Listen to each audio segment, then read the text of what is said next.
everyone, and welcome to the 2016 World Dairy Expo. My name is Amy Vandermark, and I'm really excited to be here this morning with you and honored that CRV was able to sponsor such an awesome seminar. Not only is the topic of genomics top on the minds of producers and for CRV as we launch our herd optimizer this week, but all of us at CRV are thrilled to be in the presence of today's speaker. Not only is he a great friend of CRV's, but he's an advocate for dairy producers around the world. Today's seminar is Making Money with Genomic Testing on the Dairy Farm. Dr. Albert DeVries, Associated Professor at the University of Florida, will be talking to you about how genomic testing is the way of the future for any dairyman wanting to build an easy to manage and profitable herd. Genomic testing of dairy females clearly shows genetic differences between animals. Combined with reproductive techniques, application of this technology creates many options for reproductive management decisions, including selling surplus heifers or selecting breeding of heifers and cows with sexed or beef semen. Dr. DeVries will present the technical and financial opportunities and drawbacks of various options with the goal of improving profitability and helping dairy producers reach their management and breeding goals. Dr. DeVries is also Associate Professor in the Department of Animal Sciences at the University of Florida, where he teaches 2 undergraduate courses. Additionally, he conducts research in culling and replacement strategies, statistical processes, control, economics of reproduction and genetics, and precision dairy farming. In DeVries' extension role, he works firsthand with dairy producers to consult on farm financial management and on applications of the results of dairy system management research. Please remember that this seminar has been approved from continuing education credits from the American Registry of Professional Animal Science and the American Association of Veterinary State Boards, RACE program. Forms are available in the back of the room if you are interested in the RACE credits. At this time, I'm going to pass the floor over to Dr. DeVries, but first would like to ask everyone to turn off their phones to make sure they're on silent mode. Thank you. Is on? Yeah, so thank you, Amy. We'll move this out of the way. That was quite the introduction and a lot of buzzwords, and you haven't even seen my slides yet, so I don't know where this comes from. So when I walked out of the hotel this morning, and they put you up at the Sheraton, pretty nice here, I thought it was pretty cold. I mean, where I'm from, it hardly ever gets this cold, but I went to school in Minnesota, so I know cold, and my wife is from Minnesota. She still misses the snow and so on. So, well, being from Florida, you can imagine we have some other things on our mind today. In fact, I'm not even supposed to work today because the University of Florida is closed.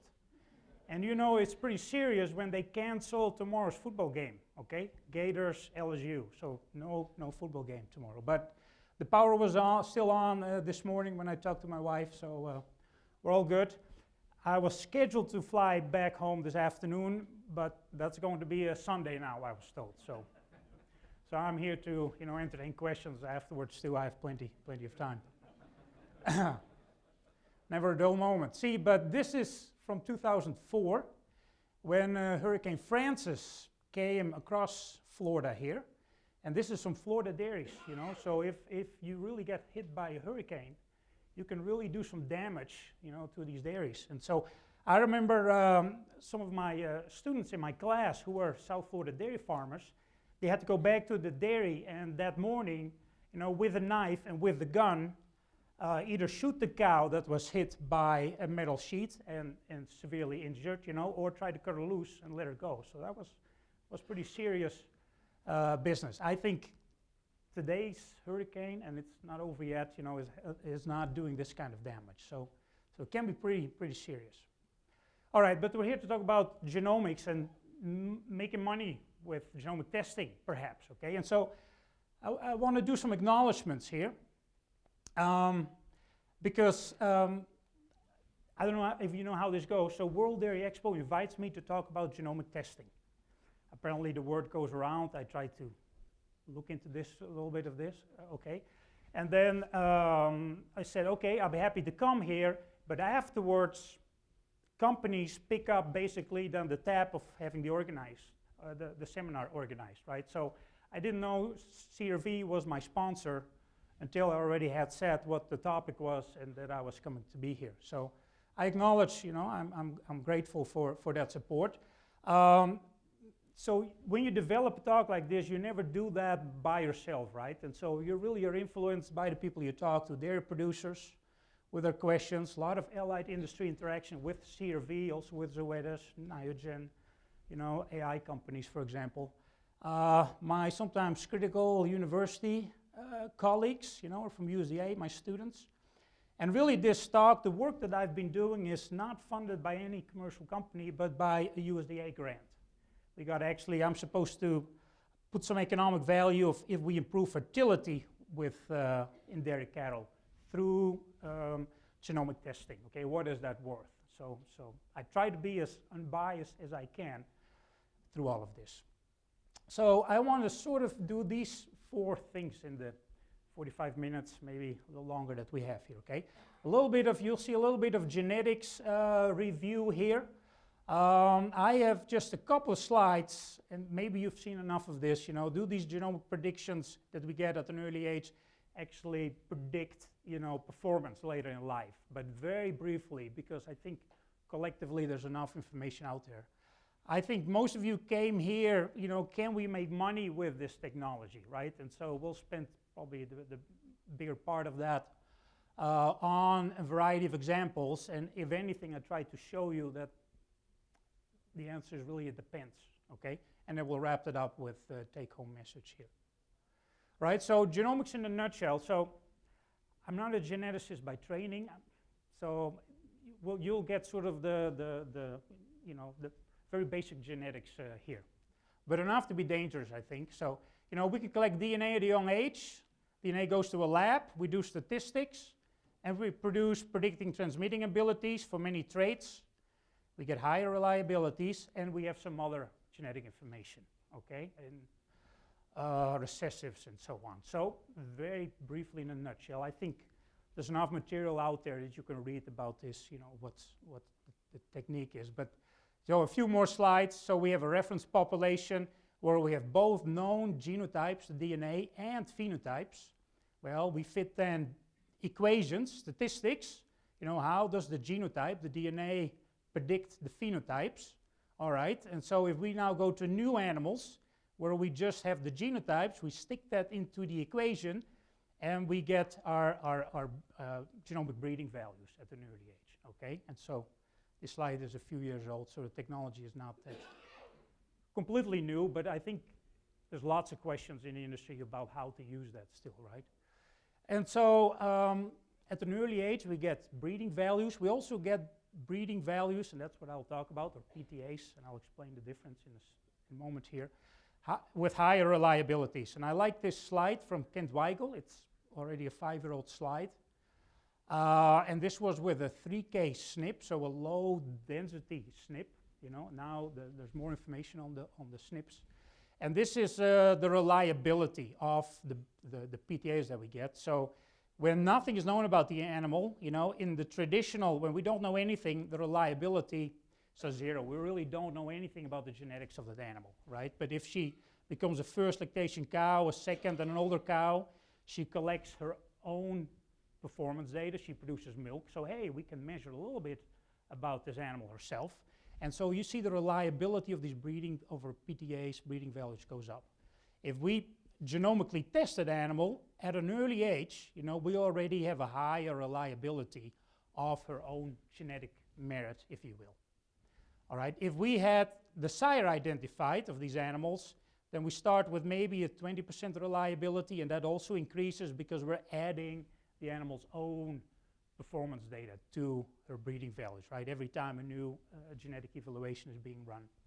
And then we add a genomic test to that, and the reliability goes up. So you can see that the reliabilities are higher with genomics if you already know something about the animal, but the increase is not as high as when you don't know anything. Okay, here the increase is from 0 to 0.5, so 50%. Here you go from 0.20 to to 0.57, so 37 percentage points, a little less increase. If you had a full pedigree of everything very well identified,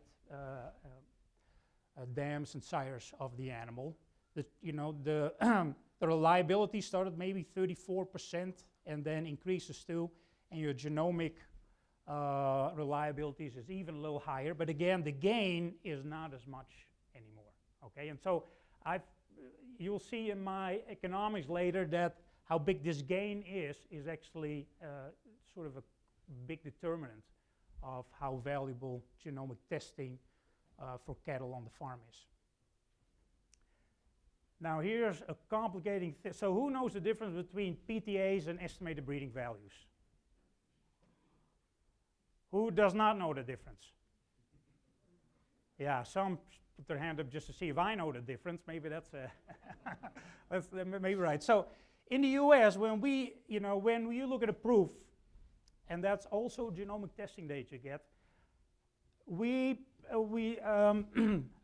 all the data we get is published in PTAs, okay? Predicted transmitting abilities, which is basically the genetics that's being passed on to the offspring. And if you think about it, that's odd.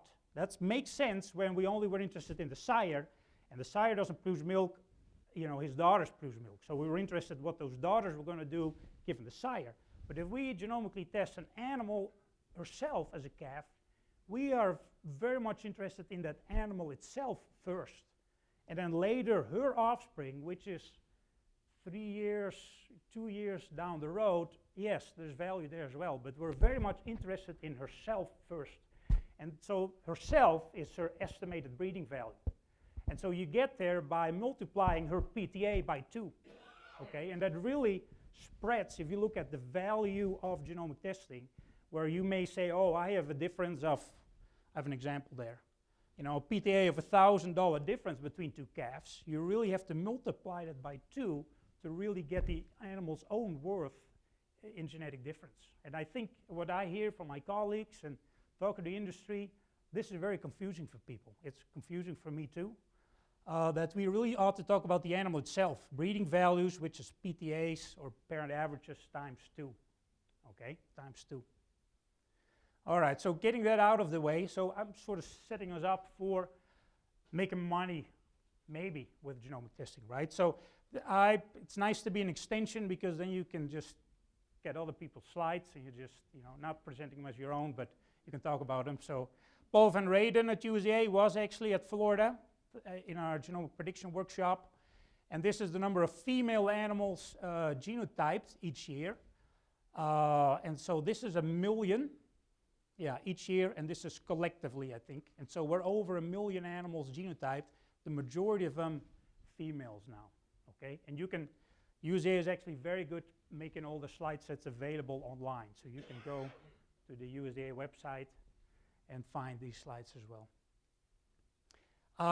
This is maybe for curiosity, okay, this is about almost 400,000 samples submitted in 2015.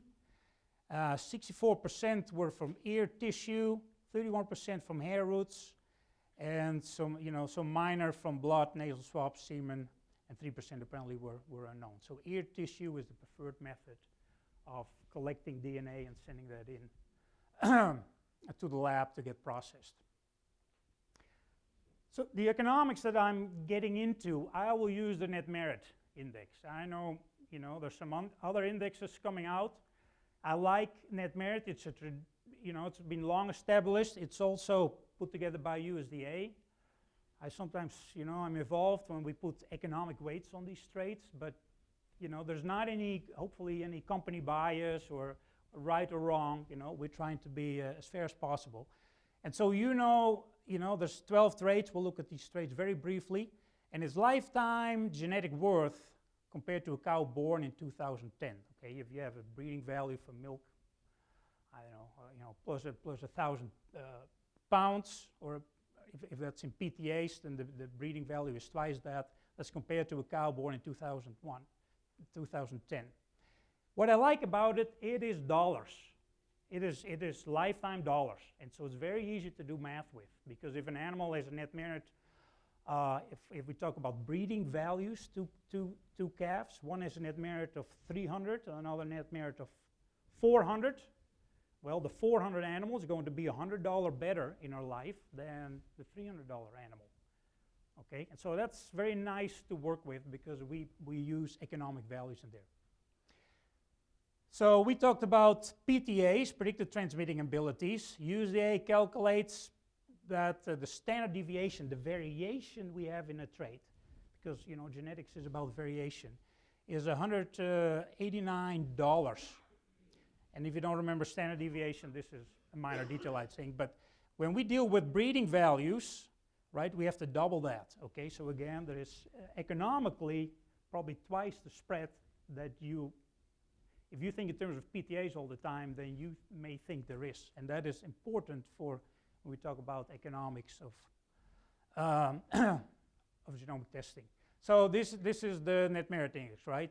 I'm not going through the traits, but the number of traits are in here, and they have economic weights, and collectively, we add up these traits plus their weights, and we get a breeding value for net merit in addition to, breeding values for these individual traits.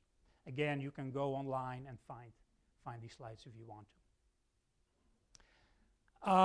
More slides from Paul van Reden, okay, and so this is birth year of cows, and then I think all bulls and AI bulls, okay, and these are, I think, the sires of the cows here. And we see that since about 2008, looking at the birth year, we see sort of a shift in the speed with which we have genetic progress going on, right?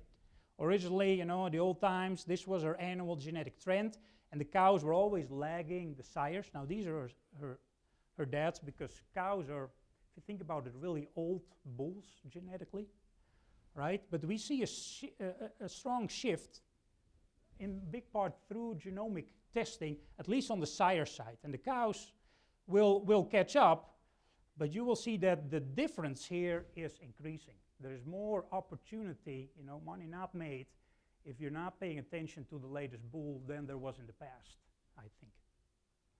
All right, and so this is the same data as before. Okay, so this is, the middle one now is the cow, and this would be her sire. This would be her dam, half of that. And in the past, we had a trend in PTAs of $35 per year, which is in breeding value is about $70, right? So every year in breeding value, the animal's own worth would increase by about $70. And again, it's from 35, because the sires go faster now, and this is the last 4 years there, we're up to maybe $58. Again, the bull side really takes off. And the cows will follow if we just breed to the bulls, but there's going to be a bigger gap, genetic lag than there was in the past. All right, when I put this talk together, talked to a variety of people, I said, maybe we need to show some data that genomic testing, if you get differences in milk production at an early age or daughter pregnancy rate, fertility, actually you can see that in these animals later, okay? So I just have a few slides here. At the University of Florida, we have finally genomically tested all our cows in our 500 cow dairy herd and young stock, but we haven't processed that data yet. So we're a little bit slow adopters. Maybe not slow, but we're not at the front end. So I'd be happy to go to the University of Wisconsin dairy herd, where Kent Weigel has done a great job testing their animals. And I'm not spending a lot of time on these slides, except this is milk yield here, the bottom 25%, the top 25%. And if you rank your cows by their sire's PTA, so they're, the top 25 for sire's PTA, you see an increase. The sire's PTA helps predict 3 to 5 day milk yield, but the genomic test from those animals, when they were calves, does a better job predicting the differences. The slope is greater there, okay? So if I identify the top 25 with genomic testing versus the sire PTAs before these animals start producing milk, I do a better job with genomic testing there. And that's no surprise because the reliabilities are higher, all right? Some more days open from the University of Wisconsin herd. Again, the slope here, this is days open here. Animals genomically tested had a better prediction. You could better predict their fertility as a result of that days open than if you just looked at the sire PTA for daughter pregnancy rate. Okay, that was helped predict some, but not as good. Okay, and so clearly, we can see greater slopes there. Zoetis sent me a slide. They sent me lots of slides, but I just picked one basically. Another one from DPR. Okay, so low fertility, high fertility, and they could clearly see differences in pregnancy rate. Okay, also from genomic testing. And I have a slide, Sophie Eaglin from CRV, like a new trait. Health traits are into as well. And this is Mastitis. I think this is, based on the Dutch index.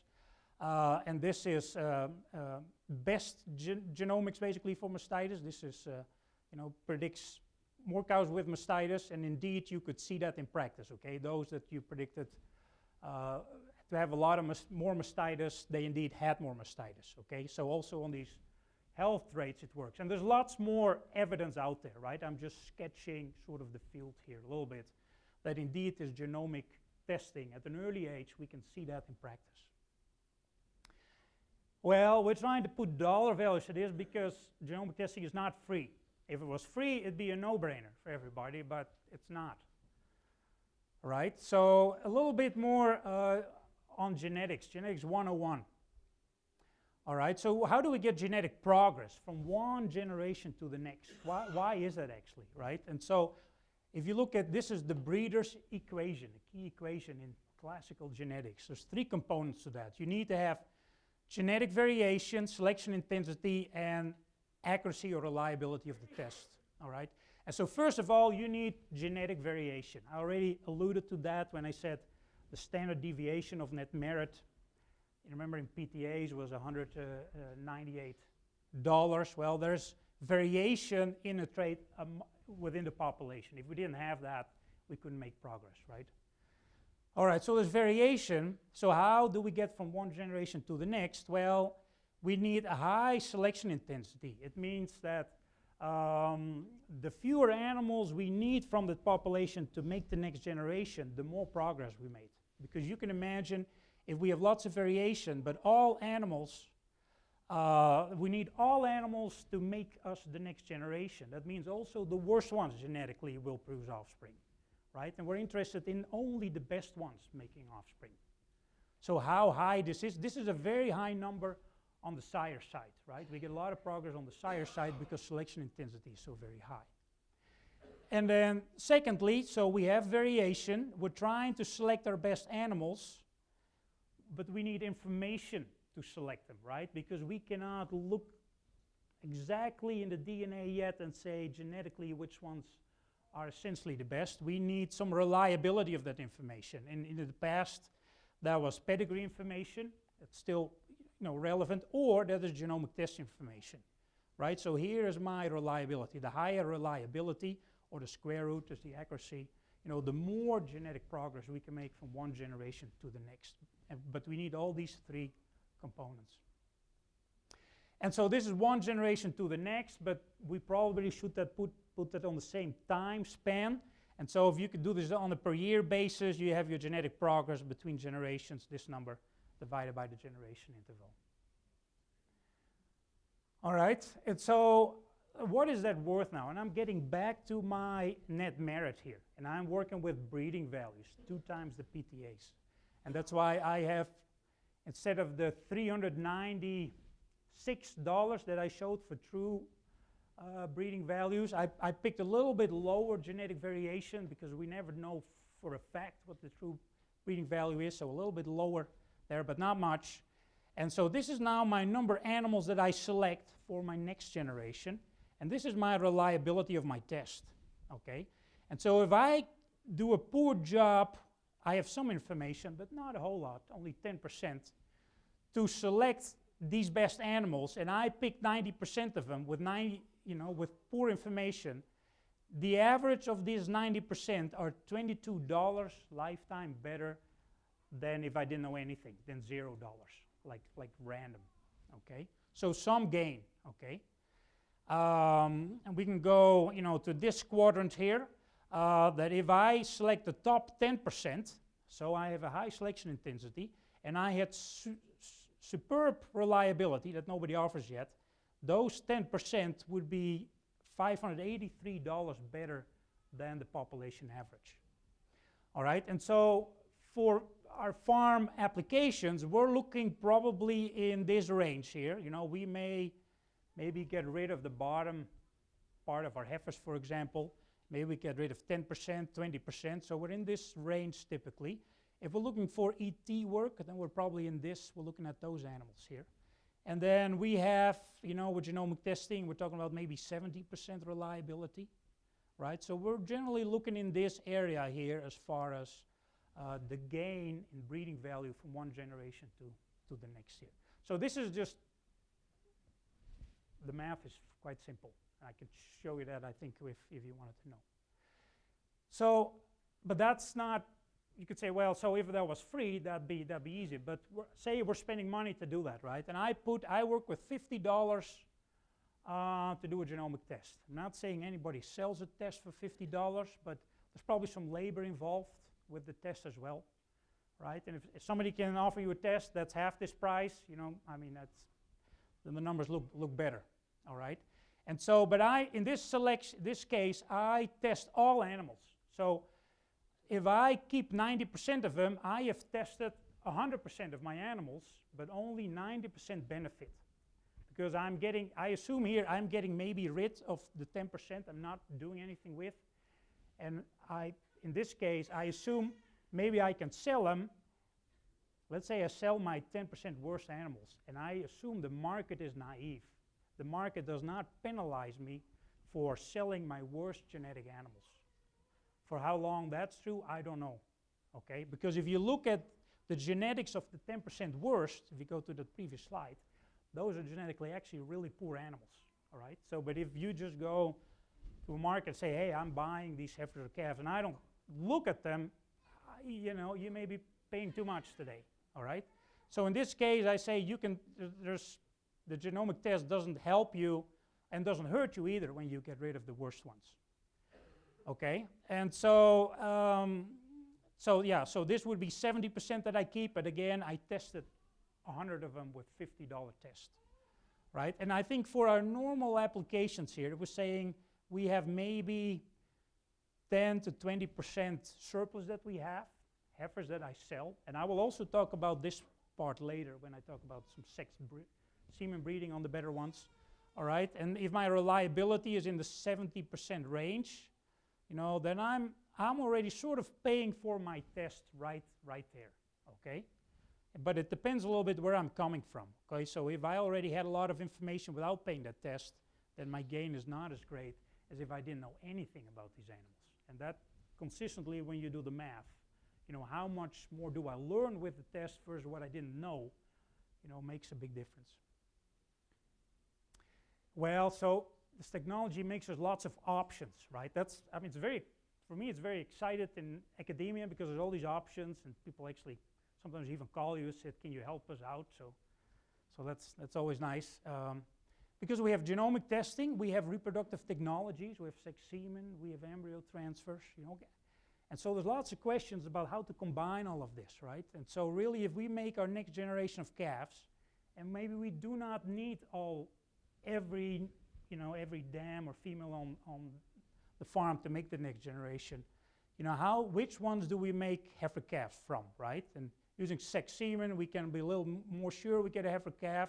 ET, we have a lot of genetics, also can be quite sure about the sex. Obviously, there's cost involved here. What do you do with the ones I don't want heifer calves from necessarily, right? Do I do not breed them perhaps? Do I just breed them with conventional semen? Do I use beef on those? Should I cull or sell more heifers? Maybe I just need to raise them and I need to cull more cows, right? Because I'm good at repro, for example, and so I have a high cull rate because I feel like I have to bring these heifers in. Maybe, maybe not. I won't say much about this here today. Maybe I don't need to test them all genomically. And in my analysis, I said we probably should, if we're playing on both spectrums of the decision making. If we're trying to get rid of the worst ones, identifying the worst ones is very important. So we want to really test, say we could rank animals by parent average already, right? We have some information. Would I use that information to design which ones I would, to pick which ones I would want to test? And if you were only interested in maybe the worst ones to get rid of, maybe you don't need to test the highest parent average animals. It sort of makes sense, but if you're interested in the breeding side and you want to propagate the genetics, now I want to identify my best animals, and so I really want to make sure I identify those, right? And so if you're willing to, and play with both the culling and the breeding, then I think you might as well genomically test them all. And I've done a little math on that, but that's not really in the stock here. That there's not much gain by trying to squeeze out a few of not testing. Well, maybe we fix some mis-ID problems, right? That the sire and the cow ID is not correct. And so with all of this, we're looking into how do we combine this optimally. And that's what I'm trying to do in some examples. Already telling you that I don't have the final answer, but we're getting closer and closer, I think. What about avoiding inbreeding? So this is correcting parentage errors, okay? And so we know that on many dairies, I think the national average, we have about 15% that the animal is not correctly identified. The sire and the dam are not, the ones we think we are. All right, and so Bennett Castle and recently John Cole at USDA, they calculated that if you have a you don't really know who the parents are, or you miss the sire, for example, and as a result of that, you're breeding this animal to a related animal, right? Because now you're breeding her to, a nephew, but hey, if you had known this was a nephew, you would not have made that mating, so you created inbreeding. That would be about 25% in lifetime profit per 1% inbreeding. That is for an inbred animal that is 1% more inbred than another animal. So a 7% inbred animal versus 6% inbred animal. If that animal starts milking, that's about $25 lifetime that you're missing in reduced milk and so on. Okay.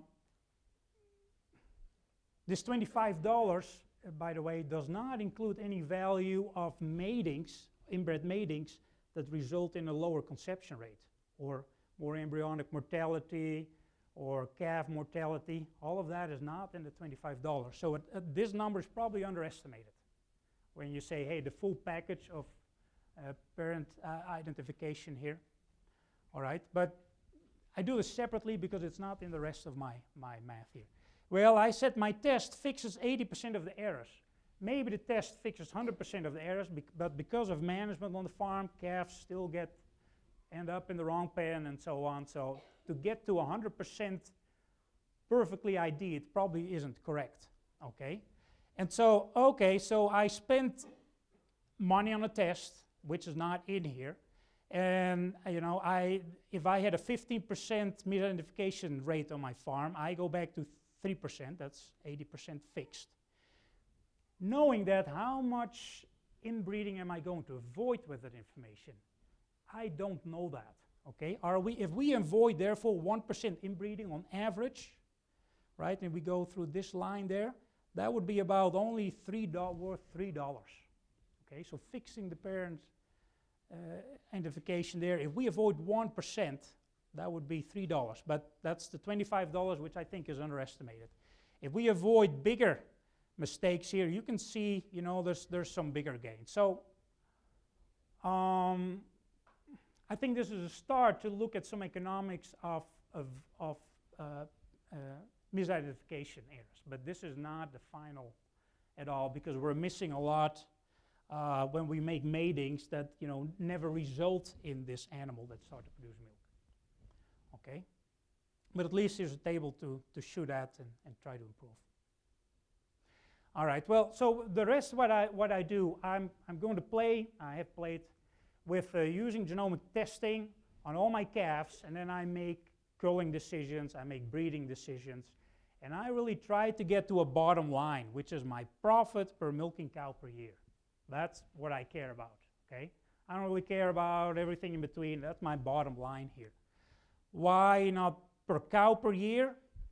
That would maybe make sense, but I think on many dairies, the number of milking cows is sort of the limiting factor. And so that's why you ought to always look for profit maximization at the whatever is your biggest constraint there.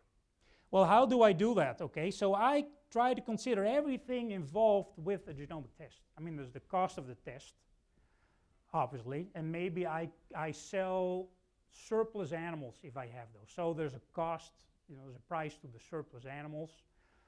If I use sex semen, I reduce my fertility. There's a higher price for sex semen, for example. I need to look at the age trend. I know that if I didn't know anything, I know that the calves out of my heifers, on average, are better than the calves out of my first parity cows, are better than the calves out of my older cows, just because we have genetic trend, and the sires, the dads of the heifers are better than the dads of the older cows. We need genetic variation, which we know decreases a little bit when cows get older, because the worst cows get culled. And so there's lactation curves. It's still true that older cows produce more milk than first lactation cows. So so that's important there as well, to try to keep those in the herd. All right, and so there's stillbirth. So there's lots of things in here. All right. I am only interested in, if I do sell some animals, and that's most of the scenarios I do, I sell the worst ones. I'm not the registered breeder that's trying to identify its top genetics. I know for sure there's an application there for genomic testing, but it's very difficult for me to put a price on the value of that offspring. So that's why I stay away with it. If you sell these calves, at least there's a market for them, a naive market, perhaps, because maybe they're not asking yet if these calves were genomically tested. Okay, they don't want to see the papers with yet. The math is not included that inbreeding that I've shown you before, which is a couple dollars worth, I think. And then I play with differences in reliability. You'll see that I'll make a point for that next time. Okay, so if I know nothing about my animals, 0% reliability, and I go to a genomic test, I make a big jump.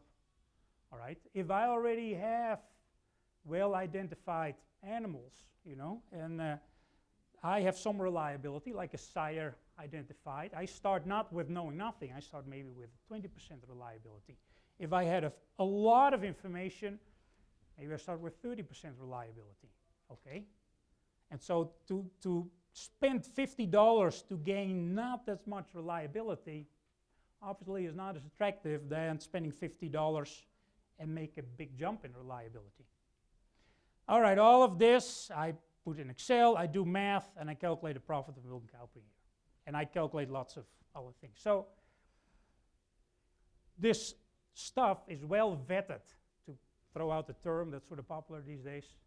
So quite a few people have looked at how I do this kind of math. Well, I talked about, because this will come back, about which reliability should we assume in that equation that I had of genetic progress, okay? And this is a Dutch paper, but I think it's important. They said reliability is used in the breeder's equation. That's what I use. That's that normal distribution with selection intensity, genetic variation, and reliability are often too high, especially with low parent average reliability. So if we plug in 30% reliability in the math, because we have full identification, these scientists say, if you really want to select the best ones, that is not the correct number to use. You ought to start with a much lower number. It has to do with reliabilities have the uncertainty of the breeding value versus putting it in the breeder's equation. So technical, I don't have the final answer to this, except that I know that we in the industry need to get this right to really show the value of genomic testing on farms. That's why I say low and high, and because it matters so. Okay, so I have a few of these slides, and let me set them up here. Okay, so I have 4 scenarios, maybe 5, where I use in my farm only conventional semen.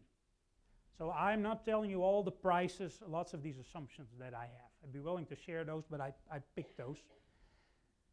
My model, given the culling that I have, I create 12% surplus heifer calves, and I sell them. Okay. Do I sell them? What is a heifer price worth? $300? Less, but that's a weaned heifer calf, right? So I learned, I should have known this, you know. So that calf, really, you've already put in maybe $200, okay, to get her from birth to when you sell her. So it's really not the $300 gain, because you have to subtract that cost. All right. So when I sell a heifer calf here, I think it's only $150. That is because because I need to subtract the cost of getting her through the weaning stage if I'm going to get rid of those surplus calves. All right. So in the situation where I use genomics, okay, and I only use genomics. The only thing I do is better identify the calves I'm going to get rid of. My profit per milking cow is $431. So this is not the profit of using genomics on my herd. That's not $431. All right, this is, I have a farm, I do genomics, and I look at my milk price, and I look at my calf prices and everything else, and with milk prices are not that great, my farm makes $431. And this is important here because I want to compare scenarios. I want to look at another scenario where I use a lot of sex semen, for example, because that scenario, the genomic test may or may not provide as much value, but for the farm, that may still be a good strategy to move to. Right? So we got to think about how much value does the genomic test add versus maybe I should have been doing that other strategy, beef semen, maybe some, maybe more culling anyway. All right, and so this $430 is that I get in herd when I do this strategy. Well, if I had 0% reliability, then my profit would be $15 less, so $431 minus 15. Okay, if I had some information for free, all right, then I already gained $14 versus reference information. So you have to look at the top numbers here, and I'll explain that more. So the difference in this case between a genomic test and one where I'm not spending genomic money for genomically testing, but I have some information, is only $1 per milking cow per year. Okay, I'm trying not to lose people. So the only difference here that in this scenario, I have a genomic test. I make about, with my genomic test results, and I'll explain it in a second here, I make about $42. Now I make more than that, yeah. But I subtract my genomic testing cost here, okay? On a per milking cow basis there, that is about maybe $28 per milking cow if I genomically test all my calves. And my gain here is then a good 42, and so the difference between what I gain but I have expenses is $15. Where in this scenario I have a lot of reliability already, maybe full pedigree, that comes for free. All right, I did not spend $50, and so I get $26 more than not having any information. And so even though my gain in this case is not as great on the revenue side than a genomic test, I do not have that $50 loss, cost there. So really, if you look at these scenarios, if I had lots of, and this makes sense obviously, this is about, I think, a 34% reliability, which I think is overestimated. Okay, I would do this on my farm. This is what I do, because I lose about $11 if I go to the genomic testing scenario. All right? So, but I don't, if this cost is cut in half, now my genomic test may win that out, right? I sort of picked $50 because I like $50 and there's some labor involved there. So if you can reduce this and still get the gain, obviously this scenario, genomic testing, may even win out over a high reliability. Time? About 10 minutes. Okay. Okay. If you didn't less, then genomics wins a little earlier, a little quicker. I tried to break up where the value comes from here. Okay. So this is my genomic testing cost. If I get rid of the 12% worst animals, so I keep 88% of my better ones with high, doing a good job identifying them, those animals themselves will contribute about $20 themselves per milking cow per year. Okay, themselves, not talking about their calves. Because they are better than the cows out of here, they create better calves too. I don't have to do anything. Just by the virtue of having better cows, their calves are going to be better too. All right, so this is the animal itself, and these are the next generations, maybe some grand calves as well. All right, so I try to basically look at all the revenue streams that I get from this genomic test here. The same numbers, I can do this on a per calf basis, okay, per calf. So now I do have my $50.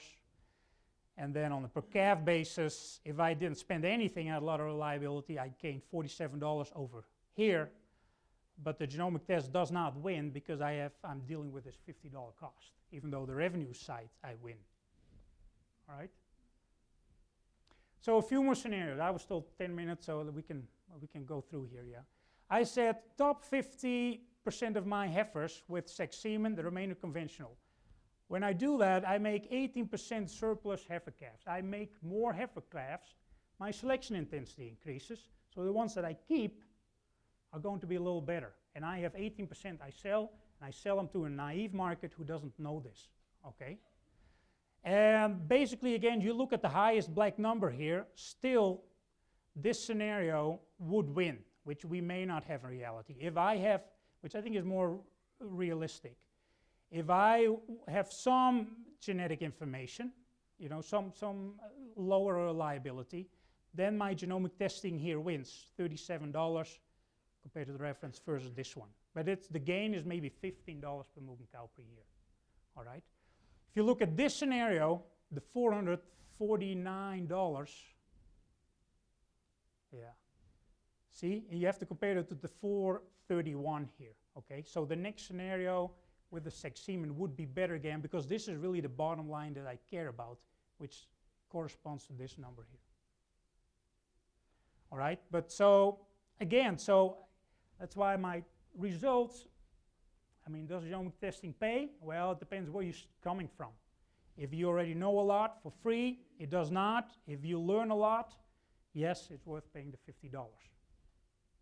Or less, preferably. I played with better repro a little bit. What if my conception rate goes up? And I only had better conception rate in my cows. I should have done better conception rate in my heifers, because that's where I make a lot of my young stock, a lot of my surplus. All right, and so here, my profit goes up again. Of course, there was no cost to the better repro, and now I about break even here. Okay, and I clearly gain even more compared to, you know, this scenario, which is more likely. So I think if we have high reproduction, I think we gain more from genomic testing than when repro is poor. And I think in the past, those of us who looked at what is reproduction worth, I think we underestimated the value of increasing repro, because now we have all these options to play with. All right, lots of sex semen. All my heifers and the top 50% of my first parity cows, I think 2 breedings. I have a big surplus of heifer calves to sell, 25%, but I don't really gain. The cost in infertility and sex semen, you know, does not make up. It's about par with this high reliability, but this one is more realistic. So there's still some gain, but is it a major gain? In these scenarios, you know, it has not been. And we're getting close here. Let's see.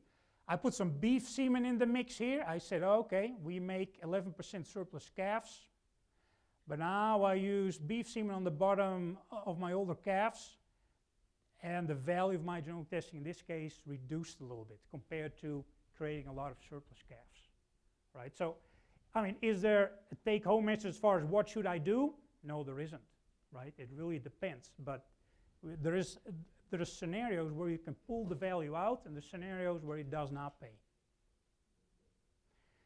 So genetic variation matters. I may have maybe a couple more slides here. Okay, we have all we've done is with this $350 breeding value variation, and this is the PTA variation, 175 that I assumed.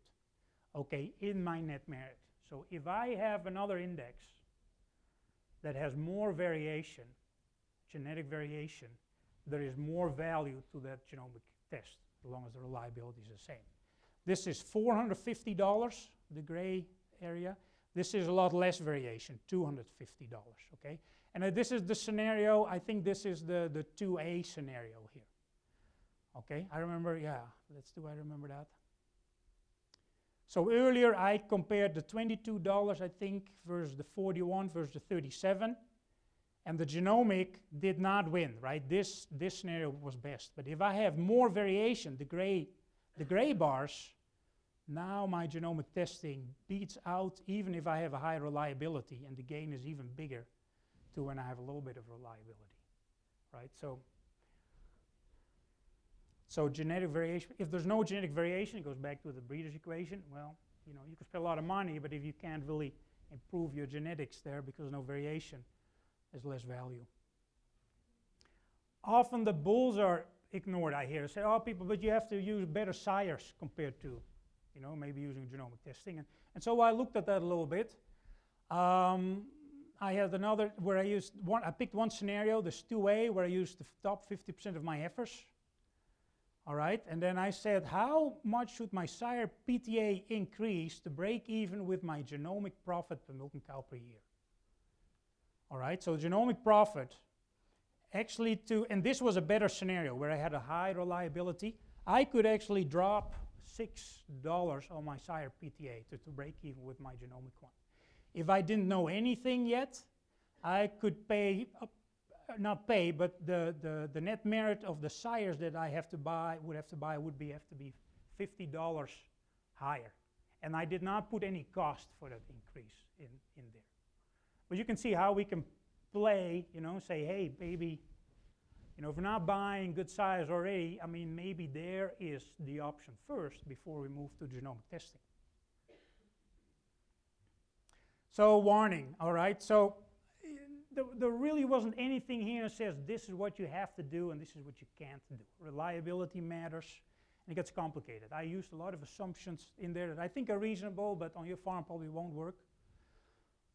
All right, so prices play a lot. I mean, you may say beef semen doesn't work. Well, if you have a strategy where crossbred calves are worth a lot more than dairy bull calves, maybe it may work or so, okay?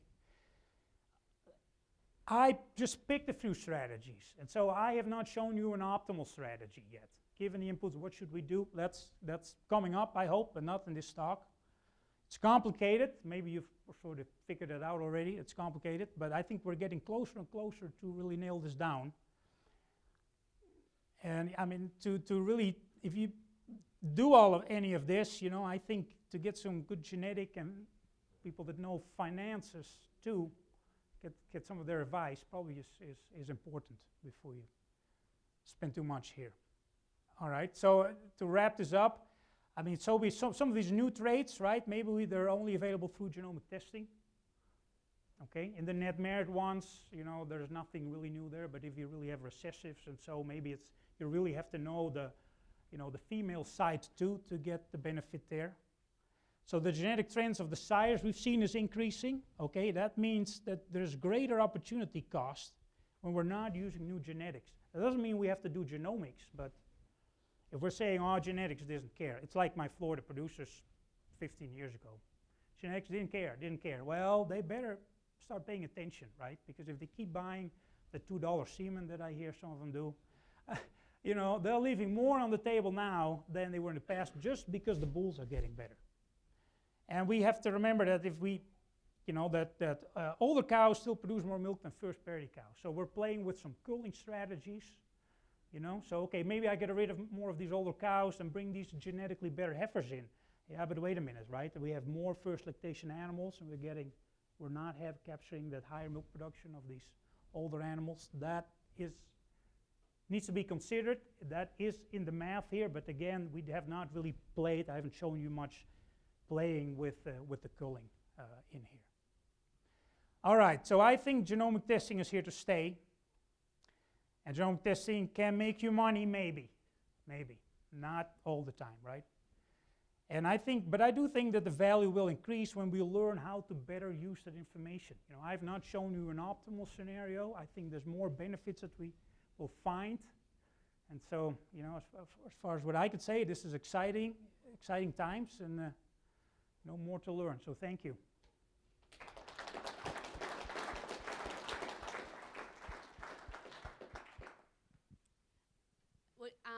Dr. Vries, will you take some questions from the audience? Yes, yeah, because I was supposed to fly back to Florida, but I can take all questions this afternoon and tomorrow. Does anybody have any questions for Dr. Vries? So this is Dr. Alfred de Vries. That's right. This is another de Vries. So also we take credit for a lot of publications that we write, right? Exactly. So de Vries. But you're ahead of me now. So one important parameter in my thoughts is also the replacement rate. So if longevity of the animals is better, then you need less animals to replace your herd. So that means that you have far more animals, far more calves to cull. Can you comment on that? Yeah, so you're talking about, okay, so longevity, and then my cull rate would go down, and therefore I have fewer calves needed. Yes, I didn't look at that. That's one option we need to look at. So I haven't done that. I know where you're from in the Netherlands, it's probably an important one because you have a phosphorus quota. Therefore, reducing the number of young stock is more important than it would be in the US. And so so I didn't put in there.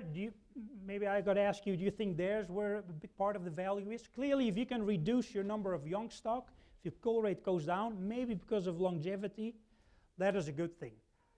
My sort of communications lately with the industry, people were reluctant to say, well, be careful by reducing your cull rate because of longevity to pull information out there, because not everybody is ready to reduce that cull rate. But sure, there's value in being able to do that if cows are more fertile, for example, or more healthy. Yes.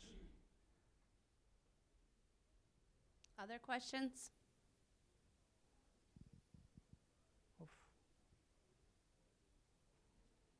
That was it. I mean, I'm not going anywhere, so you might as well, or afterwards. Other questions?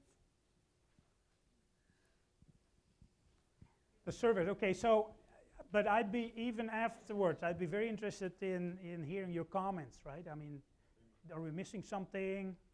Where can we improve? If you want to do that in private here, I'd appreciate that. One more question. One more from Sophie here.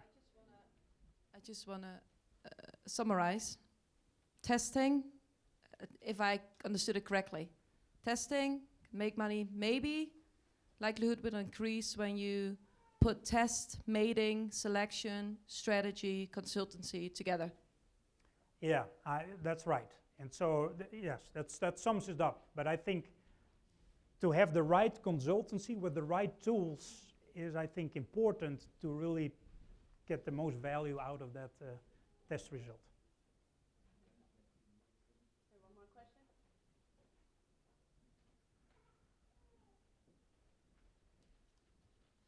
What was your assumptions on the feed cost? Whether it goes up, down, or what's... So what did you use? What I used in here, I used 30 cents a pound of dry matter or so, and I used maybe $18, $19 milk. Is that what you're asking? So yeah, so that's it. So lots of prices in the background there. I mean, we're looking at traits like feed efficiency, for example, right? I mean, but I'm not sure that's related. Yeah, that's coming through genomics eventually. So yeah, in this case, $18 milk. So maybe the question is, what if I play with my feed costs and my milk prices? Do my policies change? And I haven't looked at that yet. I know that when you play with repro, your strategy ought to probably change. Any other questions? Okay. Yeah, so just everybody has a survey on their chair. If you could please fill that survey out. It's really important for us to have that information to put on additional seminars. I'd like to thank Dr. DeVries for your presentation. It's always insightful, and I'm sure everyone learned one or two things today, so thank you. Can we show our appreciation?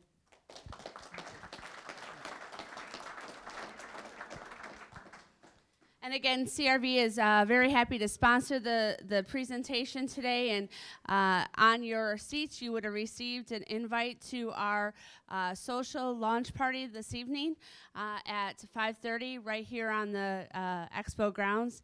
And I'm sure Dr. Vries would be happy to take any individual questions if there are some. Thank you and have a wonderful afternoon.